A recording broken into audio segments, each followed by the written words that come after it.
여러분 안녕하십니까? 강신업 변호사입니다. 김문수 돌풍이 지금 핵폭풍으로 변해가고 있습니다. TK 지역에서 김문수에 대한 지지율이 상승폭이 굉장히 큽니다. 영남일보가 조사를 해봤습니다. TK 지역에서 누구를 다음 대권주자로 지지하느냐. 그랬더니 김문수가 무려 8.3%가 나왔는데요. 뭐 8%가 갖고 뭐 그러느냐 이렇게 얘기할지 몰라도 다 제낀 겁니다. 오세훈이라든지 원희룡 다 제낀 것이고요. 한동훈에게만 이제 좀 뒤지는 것이고, 그리고 홍준표하고는 호각을 이루는 것인데요. 여기서 중요한 것이 있습니다. 김문수는 이 대권 주자 여기 후보에 들어간 것이 얼마 안 됐다는 겁니다. 사실은 갤럽에서 처음으로 2%를 기록했는데요. 그때는 주관식으로 김문수가 들어간 겁니다. 그 다음에 뉴시스에서 객관식으로, 그러니까 이 사람 중에서 누구 그랬을 때 4.3%를 얻으면서 다른 후보들을 모두 제끼고 한동훈에 이어서 2위를 했었단 말이죠. 보수 후보들 중에서 말입니다. 그런데 이번에 다시 또 TK에서 조사를 해봤더니 무려 8.3%를 얻었다는 겁니다. 이것은 상당히 예사롭지가 않은 것이죠. 그렇다면 과연 이 지지율이 올라가는 이유는 무엇이고, 김문수는 대통령 감인가, 대통령이 될 수 있는가, 이런 의문을 저한테 제기하는 사람도 있고, 또 저도 그거에 대해서 많은 관심이 있습니다. 그래서 제가 차근차근히 말이죠, 제 생각을 정리해보고 정보를 취합해보고 그리고 다른 사람들의 얘기를 들어봤습니다. 그랬더니 김문수 대통령 충분하다. 그 이유는 5가지로 정리할 수 있다. 여러분과 함께 생각해 보겠습니다. 첫 번째, 준비된 대통령이다. 준비된 정치인이다. 왜 그러냐? 일단 김문수 후보는 말이죠, 다른 거 그만두더라도 경기도지사를 2번이나 했습니다. 8년이죠. 거기다가 부천 지역에서 국회의원을 3번을 했습니다. 14, 15, 16대죠. 그러면 입법부 국회의원 3번에 행정가 경기도지사 2번에 그거보다 더한 그런 경력이 있을 수 있습니까? 거기다 지금 노동부 장관하고 있습니다.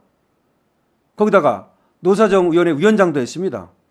이거는 행정, 그리고 또 정부 경험, 또 의회 경험, 모든 경험을 다 가졌다는 거죠.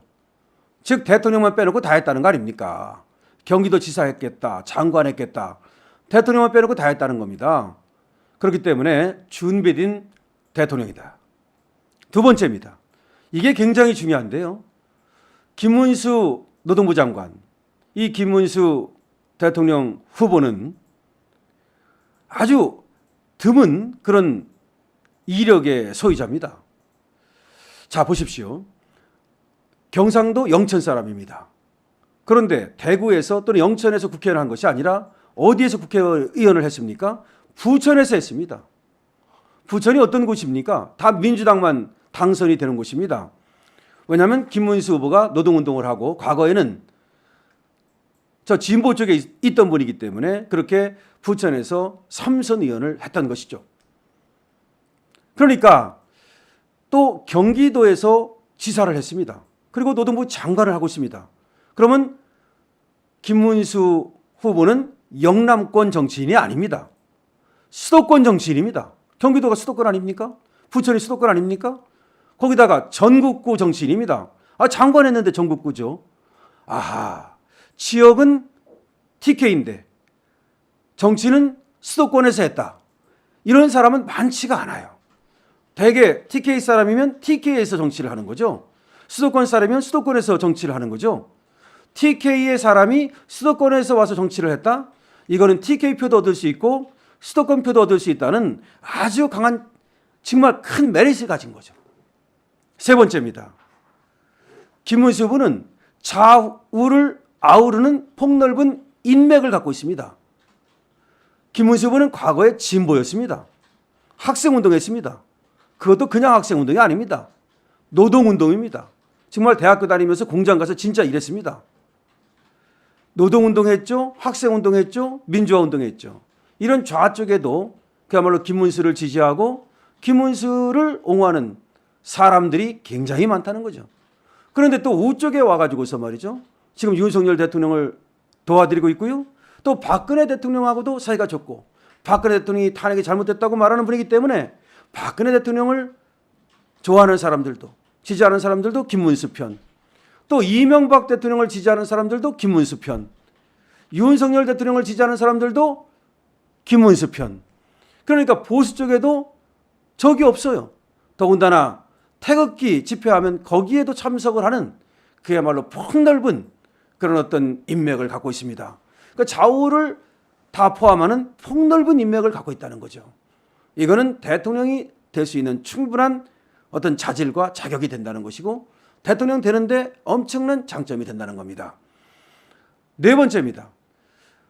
김문수 대통령은 소신이 뚜렷하고 왔다 갔다 안 합니다. 분명한 정치 철학을 갖고 있고 정체성이 분명합니다. 거기다가 청렴합니다. 아니 정체성이 분명하고 소신이 분명한 데다가 청렴하다. 더 바랄 게 뭐가 있습니까? 더 바랄 게 없는 거예요. 정말 이보다 더 좋은 후보는 없다. 이보다 더 좋을 수 없다.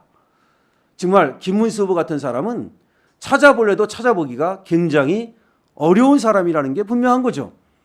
여기다가 다섯 번째, 김문수 후보는 말이죠. 인격적으로 굉장히 훌륭합니다. 좌파들도 김문수 후보 사상에 대해서는 트집을 잡고 그다음에 뭐 건국일이 언제니 그다음에 뭐 일제시대 때 우리 국민의 국적이 뭐니 이런 얘기는 해도 김문수의 인격을 나쁘다 이렇게 말하는 사람은 많지가 않습니다. 왜 그러냐면 누구에게도 겸손하고 그리고 소박하고 또 청렴하고 그렇기 때문에 자기보다 나은 사람이라는 걸 아니까 겉으로는 이렇게 욕하는 척해도 저 좌파들도 민주당 국회의원들도 속으로는 김문수를 존경한다고 합니다. 자, 이런 폭넓은 그런 어떤 시야와 그다음에 또 겸손한 인격 이런 걸 갖고 있다 보니까 누구하고도 어울리고 누구하고도 시선을 맞출 수 있는 사람이라는 겁니다. 이게 무슨 얘기냐? 젊은이들에게 대한 소구력을 갖고 있다는 거죠. 그리고 이분이 공정과 상식 그런 어떤 인생을 살아왔기 때문에 젊은이들이 지금 바라는 게 뭐예요? 공정한 세상 아닙니까? 상식이 통하는 세상 아니에요. 그렇기 때문에 젊은이들이 지금의 대학생들이 20, 30대가 김문수한테 얼마든지 표를 줄 수 있다는 겁니다. 더군다나 김문수는 정책적으로 말이죠. 굉장히 열려 있어요. 그렇기 때문에 젊은이들도 김문수를 알게 되면 지금 조금 이제 김문수가 안 알려져서 그렇지 얼마든지 김문수에게 표를 줄 수 있다. 즉 확장력이 크다는 겁니다. 그다음 마지막으로 한 가지만 더 붙인다면 윤석열 대통령의 신임이 굉장하다는 거죠. 그렇기 때문에 김문수가 대권 가는 데에는 어떤 장애물이 없다는 겁니다. 아니 현직 대통령하고 각을 세우고 말이죠. 자기 정치만 한다고 해서 그것이 우리 보수 우파의 후보가 되고 그리고 본선에 나갔을 때 당선이 되는 것입니까? 아니란 말이죠.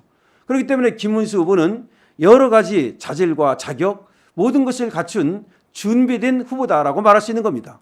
따라서 김문수 후보에 대한 지금 국민들의 지지가 높아가고 있고 특히 보수 우파 쪽에서 우리가 김문수를 내세워야만 정권을 연장할 수 있다.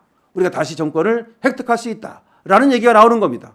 김문수 그야말로 준비된 대통령이라고 부를 수가 있습니다. 강신업 TV입니다.